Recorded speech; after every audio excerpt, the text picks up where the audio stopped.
World of physics में आज हम बात करने वाले हैं डीसी जनरेटर के बारे में। इससे पिछली वीडियो में हमने एसी जनरेटर के बारे में पढ़ा था। AC generator alternating current generate करता है। तो चलिए पहले थोड़ा सा देखते हैं कि एसी जनरेटर कैसा करंट जनरेट करता है। यहाँ पे हमें एक एसी जनरेटर दिखाया गया है। अगर हम एसी जनरेटर को देखें तो एसी जनरेटर के अंदर एक कॉइल लगी होती है और ये कॉइल जो है वो मैग्नेटिक फील्ड के अंदर जो है वो घूमती है, जैसा कि यहाँ दिखाया गया है। ये एक रेक्टेंगुलर कॉइल है जो मैग्नेटिक फील्ड के अंदर घूम रही है और इसके घूमने से यहाँ पे जो है वो एक अल्टरनेटिंग करंट जो है वो प्रोड्यूस हुआ है, जो अपनी डायरेक्शन हर आधे साइकिल के बाद अपनी डायरेक्शन जो है वो चेंज कर रहा है। ये एसी जनरेटर का वर्किंग प्रिंसिपल है, जिसे हमने एसी जनरेटर की वीडियो में डिटेल से देख लिया था। अब हम जो है वो देखते हैं कि एसी जनरेटर का करंट टाइम के लिहाज से कैसा ग्राफ बनाता है। अगर हम एसी जनरेटर के करंट का ग्राफ देखें तो वो कुछ ऐसा बनता है। एसी जनरेटर की कॉइल की डिफरेंट पोजीशंस के लिहाज से ये करंट जो है वो ऐसा बनता है। ये एक साइकिल जो है वो एसी जनरेटर के करंट का एक चक्कर दिखाया गया है।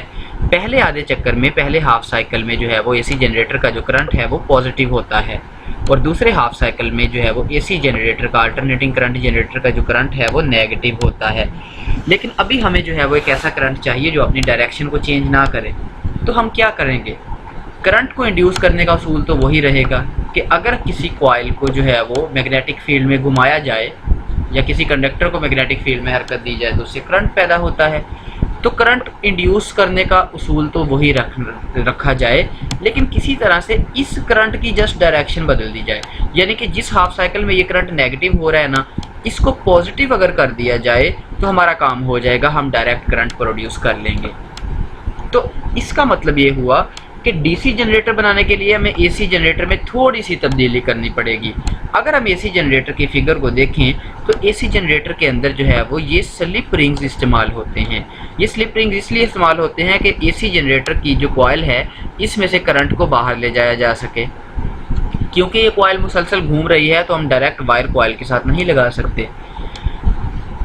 1834 विलियम स्टर्जन ने जो है वो कुछ ऐसा आइडिया दिया जिससे हम इस काबिल हो सके कि हम एसी जनरेटर को डीसी जनरेटर में कन्वर्ट कर सकें। विलियम स्टर्जन ने जो है वो इस तरह का एक जो है वो आला जो है वो इन्वेंट किया, जिसे कहा जाता है कम्यूटेटर या इसे स्प्लिट रिंग कहते हैं। अगर हम एसी जनरेटर को देखें तो यहाँ पे स्लिप रिंग्स इस्तेमाल होते हैं। ये दरमियान से टूटे नहीं हुए, लेकिन अगर इस रिंग को देखें तो ये सेंटर से इसके जो सेगमेंट्स हैं वो अलग अलग हुए हैं, इसीलिए इसे स्प्लिट रिंग बोला जाता है, यानी कि टूटा हुआ रिंग। तो विलियम स्टर्जन ने कहा कि अगर हम एसी जनरेटर के आगे स्लिप रिंग्स लगाने की बजाय ऐसे स्प्लिट रिंग्स लगा दें तो कुछ ऐसा होगा कि ये करंट की डायरेक्शन को रिवर्स कर देंगे। यानी कि जब करंट जो है वो अपनी डायरेक्शन उलट कर नेगेटिव होता है, ये जो कम्यूटेटर है उस वक्त इसकी डायरेक्शन रिवर्स करके इसे फिर पॉजिटिव कर देंगे। तो ऐसा करने से जनरेटर के बाहर करंट हमेशा ही पॉजिटिव रहेगा और इसी को तो डायरेक्ट करंट कहते हैं। डायरेक्ट करंट वो करंट होता है जो अपनी डायरेक्शन चेंज नहीं करता। तो विलियम स्टर्जन ने ये जो इंस्ट्रूमेंट जो है वो स्प्लिट रिंग इंट्रोड्यूस करवाया, तो इसके बाद जो है एसी जनरेटर से हम डीसी जनरेटर बनाने के काबिल हुए। तो हम कहते हैं DC generator is an AC generator. DC generator अंदर से तो एक एसी जनरेटर ही होता है, except we replace slip rings by split rings. हम करते क्या है, जस्ट हमने जो एसी जनरेटर में पढ़ा था हम उसके स्लिप रिंग्स को स्प्लिट रिंग से बदल देते हैं। बाकी सारे का सारा डीसी जनरेटर जो है वो एसी जनरेटर की तरह ही होता है। तो मैं आप लोगों को जो है वो रिकमेंड करूँगा कि आप मेरी एसी जनरेटर की वीडियो ज़रूर देख लें। उसका लिंक हम यहाँ पे जो है वो डिस्क्रिप्शन में डाल देंगे। स्प्लिट रिंग को जो है वो हम कम्यूटेटर भी कहते हैं। क्यों कहते हैं? क्योंकि स्प्लिट रिंग करंट की डायरेक्शन तब्दील कर देते हैं, इसलिए इसे कम्यूटेटर कहते हैं, यानी कि करंट की डायरेक्शन को तब्दील कर देने वाला आला। तो ये हर आधे चक्कर के बाद करंट की डायरेक्शन को बदल देंगे। तो चलिए देखते हैं कि डीसी जनरेटर करंट की डायरेक्शन को कैसे बदलते हैं। लेकिन उससे पहले हम यहाँ पे कुछ देखना चाहते हैं, और वो ये है कि डीसी जनरेटर के अंदर, एसी जनरेटर में हमने ये पढ़ा था कि अगर जो है वो कंडक्टर हॉरिजॉन्टल डायरेक्शन में हो तो इसमें से फील्ड लाइंस ज़ीरो गुजरती हैं और जब जो है वो एसी जनरेटर की ये जो कॉइल है ये वर्टिकल पोजीशन में हो जाती है तो इसमें से मैक्सिमम फील्ड लाइंस गुजरती हैं। हमने फैराडे का लॉ पढ़ा हुआ है कि ईएमएफ इंड्यूस्ड जो है वो ये बराबर होता है rate of change of flux multiplied by number of turns, यानी कि ईएमएफ इंड्यूस्ड फ्लक्स की तब्दीली की शरह या rate of change of flux के डायरेक्टली प्रोपोर्शनल होता है। अब हम एक कार की मिसाल लेते हैं। अगर कोई कार 80 किलोमीटर पर आवर की स्पीड से ज़्यादा ना चल सकती हो तो हम जब उस कार को ज़ीरो स्पीड से चलाना स्टार्ट करते हैं तो उस वक्त क्या होता है, उस वक्त जब हम ज़ीरो स्पीड से उस कार को चलाना स्टार्ट करते हैं तो उस कार के रेट ऑफ चेंज, स्पीड का रेट ऑफ चेंज मैक्सिमम होता है। क्यों? क्योंकि कार 0 किलोमीटर पर आवर से 80 किलोमीटर पर आवर की तरफ जा रही होती है तो तब्दीली का चांस, तब्दीली की शरह ज़्यादा से ज़्यादा होती है। और जब कार 80 किलोमीटर पर आवर की स्पीड को अटेन कर लेती है उस वक्त स्पीड में रेट ऑफ चेंज जो है वो मिनिमम हो जाता है, यानी कि ज़ीरो हो जाता है, क्योंकि अब कार 80 किलोमीटर पर आवर पे जाने के बाद मज़ीद अपनी स्पीड को चेंज नहीं कर सकती। तो यही मामला कुछ यहाँ पे है। जब कॉइल हॉरिजॉन्टल पोजीशन में होती है तो इसमें से number of field line zero गुजरती हैं तो rate of change of flux maximum होता है। और जब कॉइल वर्टिकल पोजीशन में होती है तो rate of change of flux zero होता है, क्योंकि नंबर ऑफ़ फील्ड लाइंस इसमें से मैक्सिमम गुजरती हैं। इसका मतलब है कि हॉरिजॉन्टल पोजीशन में rate of change of flux maximum, EMF induce भी मैक्सिमम। तो अब आपने याद रखना है कि जब कॉइल हॉरिजॉन्टल पोजीशन में होगी तो इसमें ईएमएफ इंड्यूस होगा, लेकिन जब कॉइल वर्टिकल पोजीशन में होगी तो इसमें ईएमएफ इंड्यूस्ड ज़ीरो होगा। इस बात को हमने एसी जनरेटर के टॉपिक में डिटेल से देखा था। तो इस पोजीशन में ईएमएफ इंड्यूस ज़ीरो है क्योंकि rate of change of flux delta phi over delta t zero है, लेकिन इस पोजीशन में rate of change of flux delta phi over delta t maximum है, इस वजह से ईएमएफ इंड्यूस भी इस पोजीशन में मैक्सिमम होगा। तो अब हम नेक्स्ट स्लाइड में ये देखेंगे कि कॉम्यूटेटर एसी करंट को डीसी में कैसे कन्वर्ट करता है।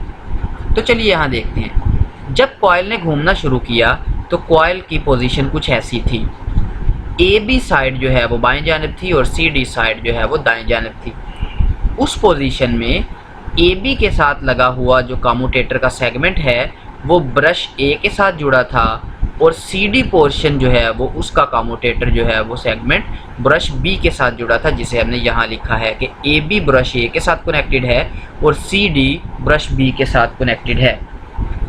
अगर हम राइट हैंड रूल इस पे अप्लाई करके करंट की डायरेक्शन फाइंड करें तो हमें ये पता चलेगा कि ए बी साइड में करंट ऊपर की जानिब होगा और सी डी साइड में करंट डाउनवर्ड होगा।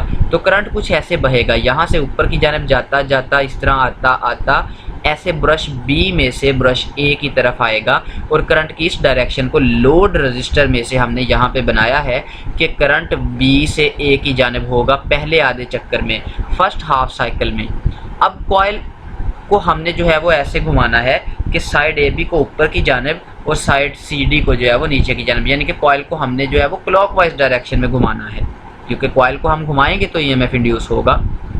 तो कॉइल ऊपर की जानिब ए बी साइड आएगी और सी डी साइड नीचे की जानिब, तो कॉइल की पोजीशन कुछ ऐसी बन जाएगी कि ए बी ऊपर की जानिब हो जाएगा और सी डी नीचे की जानिब हो जाएगा।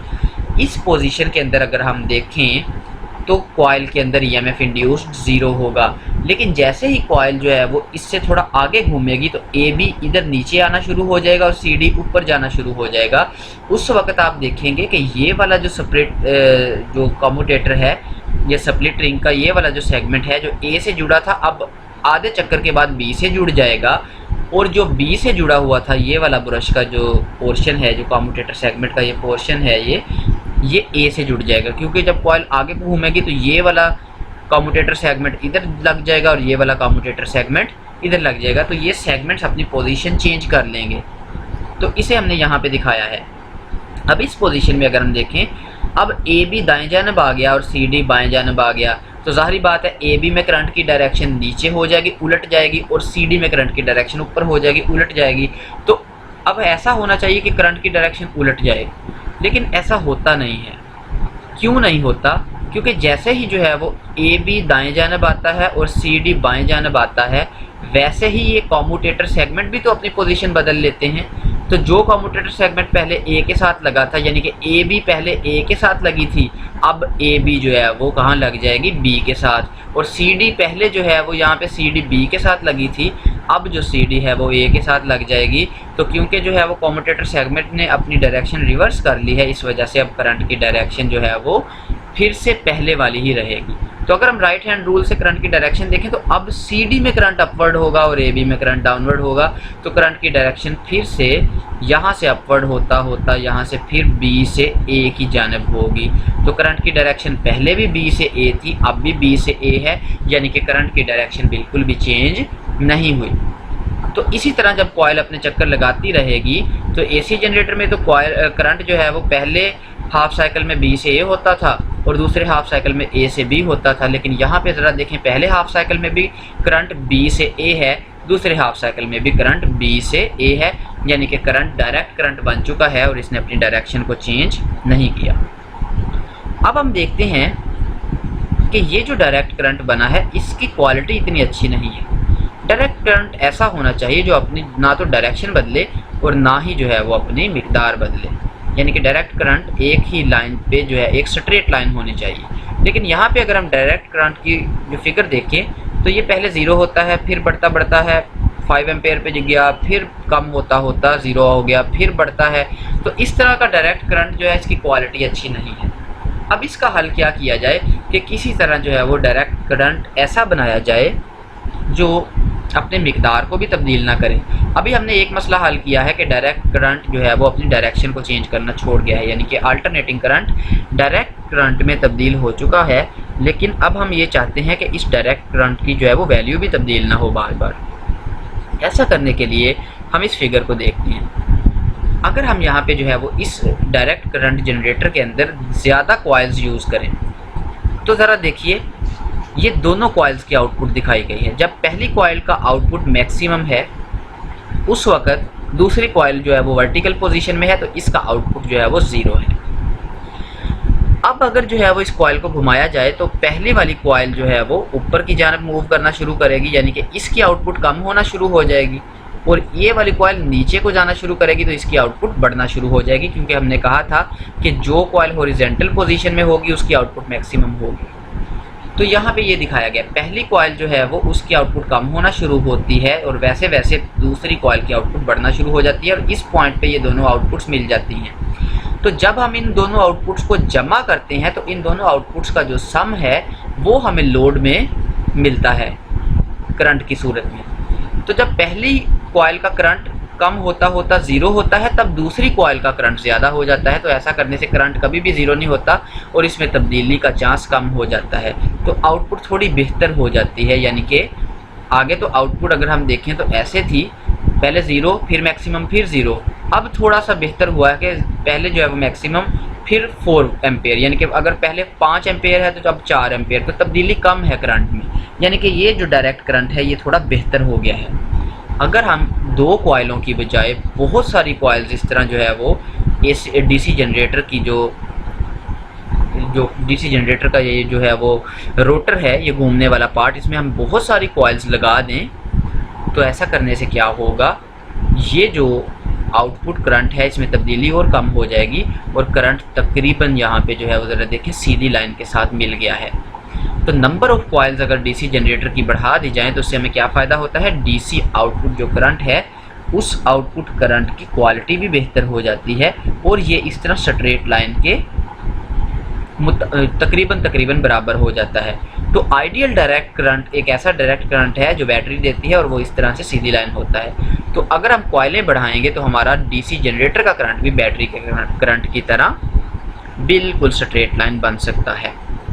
तो आज के टॉपिक में हमने ये पढ़ा कि डीसी जनरेटर जो है वो एसी जनरेटर से ही बनाया जाता है, लेकिन एसी जनरेटर के आगे विलियम स्टर्जन का जो है वो इन्वेंट किया हुआ कम्यूटेटर या स्प्लिट रिंग लगाया जाता है।